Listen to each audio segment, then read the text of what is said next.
3.5 centuries after Leviathan's publication, Hobbes remains unavoidable in political philosophy and political science. Not because we accept his conclusions, most don't, but because he established problems and frameworks that subsequent thought must engage.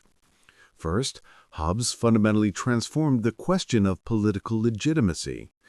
Pre-Hobbesian political philosophy asked, what makes a ruler rightful? Answers invoked divine right, hereditary succession, natural hierarchy, or virtue. Hobbes asked instead, why should anyone obey government at all? His answer, the social contract created by rational self-interest, became the dominant framework for liberal political thought, even for those who reject his specific conclusions. Locke, Rousseau, Kant, and Rawls all employ social contract reasoning, though modified to yield limited government, natural rights, or democratic equality. They're responding to Hobbes by attempting to show that rational contractors would choose something other than absolute sovereignty. But they accept his basic framework. Legitimate authority must be justified by showing why rational individuals would consent to it. Second, Hobbes made security the primary purpose of government.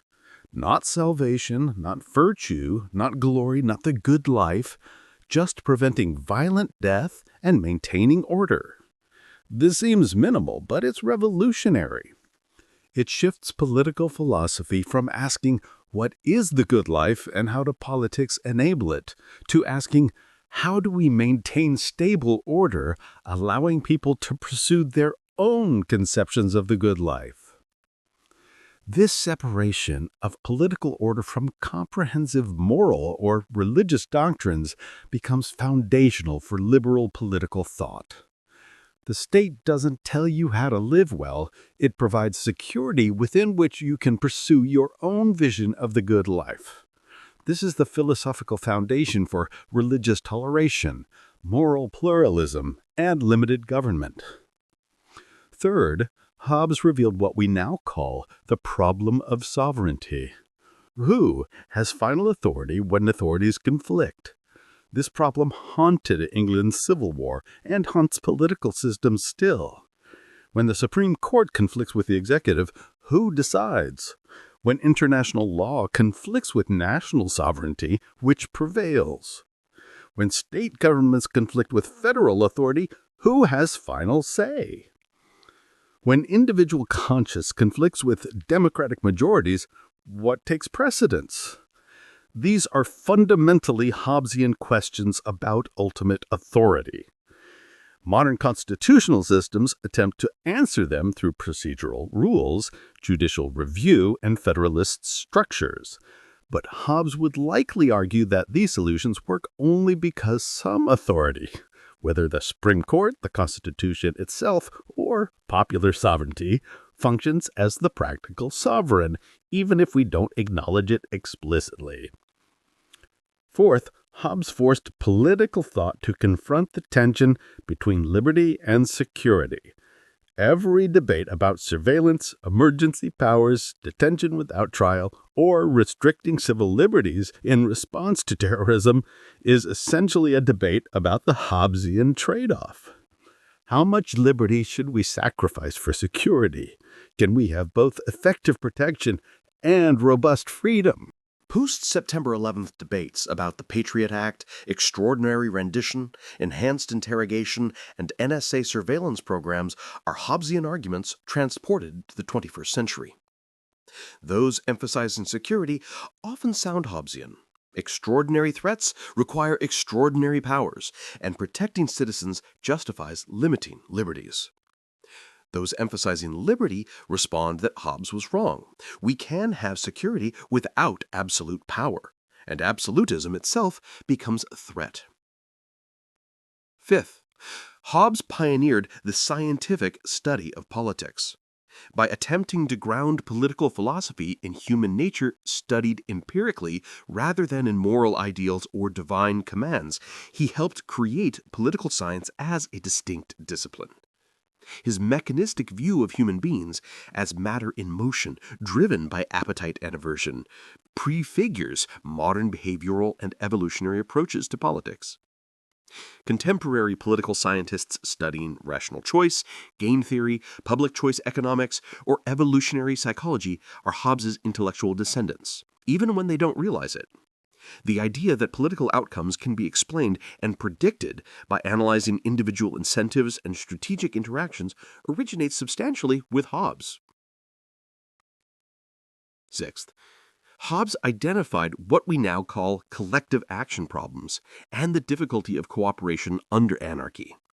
His state of nature is essentially an n-person prisoner's dilemma. Everyone would be better off cooperating, but individual rationality leads to defection. This insight is fundamental to modern economics, international relations theory, and social science generally.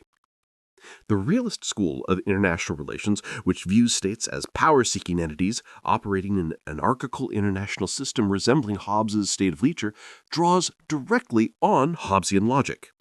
In the realist view, the international arena is characterized by a conflict of powers without a sovereign authority to enforce agreements. When realists make this argument, they are making a Hobbesian point about the necessity of sovereign authority for reliable cooperation. Seventh, Hobbes raised questions about constitutionalism that remain unresolved. Can you have effective government with limited powers? Can constitutional constraints be self-enforcing? Or do they ultimately depend on some authority willing to enforce them, making that authority the real sovereign? Do constitutions work because they genuinely constrain power, or because they coordinate expectations and create legitimacy for the sovereign? Contemporary constitutional theory grapples with these questions. Legal theorists debate whether constitutions are self-enforcing through judicial review and popular commitment, or whether they ultimately depend on political will and power. Hobbes suggests the latter, that constitutional limits work only when a sovereign authority, courts, political culture, or the people themselves, enforce them, and that authority is functionally absolute even if constitutionally limited. Finally, Hobbes demonstrated both the power and the danger of systematic political theory. His geometric approach, reasoning relentlessly from first principles to necessary conclusions, produces logical elegance, but risks missing complexities that don't fit the system. His theory is internally consistent, but may not capture the full reality of political life. This raises a perennial question. Should political philosophy aim for systematic theory with magical rigor, or for practical wisdom that embraces complexity and ambiguity? Hobbes represents the first approach. Aristotle and Burke represent the second. Modern political thought remains divided between those seeking scientific theories of politics and those emphasizing the limits of theory and the importance of prudence. Leviathan is not a comfortable book to read or an easy theory to accept. It presents a dark, mechanical view of human nature, an unsparing analysis of political life stripped of romantic illusions, and a solution that seems nearly as oppressive as the problem it addresses. Yet, Hobbes compels our attention because he confronts realities that more optimistic theorists often avoid. The problem of order, how to prevent society from collapsing into violence, isn't hypothetical. We see it whenever states fail, whenever civil wars erupt, whenever social order breaks down. Somalia in the 1990s, Syria in the 2010s, any society experiencing state collapse. These approximate Hobbes' state of nature, and they vindicate his claim that even bad government is preferable to anarchy. Hobbes also forces us to acknowledge uncomfortable truths about political authority. All governments, even democracies, ultimately rest on a monopoly of legitimate force. Law is backed by coercion. Order requires enforcement. We can debate how power should be limited, divided, or made accountable, but we cannot eliminate the necessity of power itself. Liberal constitutionalism tries to square this circle. Effective government with limited authority, But Hobbes makes us question whether this is genuinely achievable or merely a comforting fiction. Moreover, Hobbes reveals the fragility of political order. Stable government isn't natural, automatic, or self-sustaining.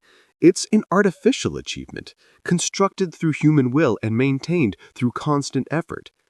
The institutions that protect us from violence, courts, police, legal systems, governments, are human creations that could fail if not properly supported and defended. Taking them for granted is precisely the mistake Hobbes warns against. Yet Hobbes also exemplifies the danger of prioritizing order above all other values. The 20th century demonstrated that terrible crimes could be committed in the name of security and stability. Totalitarian regimes have used Hobbesian logic to justify unlimited power, crushing individual liberty and dignity in the name of order. We need security, but we also need freedom, justice, and human rights. The question Hobbes leaves us with is whether we can have both, whether political systems can provide effective order while respecting liberty, maintaining security while protecting rights, exercising power while remaining accountable. Hobbes was skeptical. His logic suggests that attempts to limit sovereignty simply relocate it or create ambiguity leading to conflict. Liberal constitutionalism, as it developed after Hobbes, is essentially an extended argument that he was wrong, that we can construct political systems with divided powers, protected rights, and limited government, that nonetheless maintain order effectively. Whether this argument succeeds is something each generation must prove through practice. In our contemporary world, Hobbes' questions remain urgent. How do we respond to terrorism without becoming tyrannical? How do we maintain security while respecting privacy? How do we enforce international law without world government? How do we prevent social media from creating digital states of nature where misinformation and conflict flourish? These questions don't have easy answers, but they demonstrate why Hobbes remains essential reading. He identified fundamental problems of political life that don't disappear just because we find his solutions unpalatable. Understanding Hobbes doesn't require agreeing with him, but it does require taking seriously the problems he identified and the logic with which he addressed them.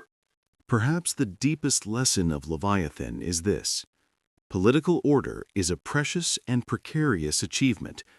It requires power, but power must be justified and constrained.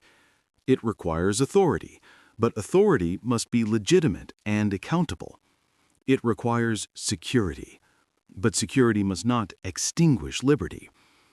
How we balance these competing necessities, how we construct order without tyranny, security without oppression, authority without absolutism, remains the central challenge of political life. Hobbes showed us both the necessity and the danger of sovereign power. Our task is to find ways to harness that necessity while avoiding that danger. Whether we've succeeded or can succeed remains an open question. This has